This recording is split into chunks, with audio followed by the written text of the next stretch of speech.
Crew of the guided missile destroyer USS Carney, operating in the northern Red Sea earlier today, shot down 3 land attack cruise missiles and several drones that were launched by Houthi forces in Yemen.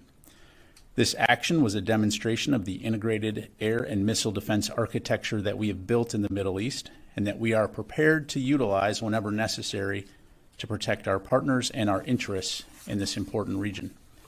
There were no casualties to U.S. forces and none that we know of to any civilians on the ground.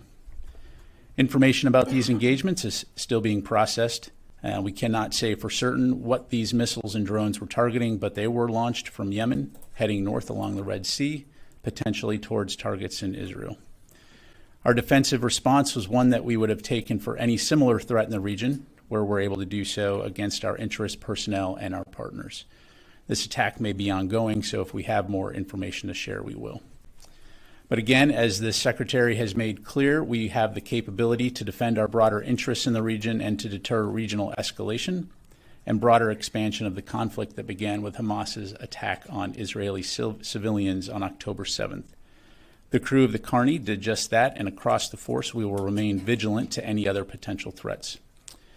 And while I'm on the topic of threats, let me provide an update on the reports of several drone attacks against U.S. facilities in Iraq and Syria. Early yesterday morning, Syria time, October 18th, the At-Ta'f garrison in Syria was targeted by 2 drones. U.S. and coalition forces engaged one drone, destroying it, while the other drone impacted the base, resulting in minor injuries to coalition forces.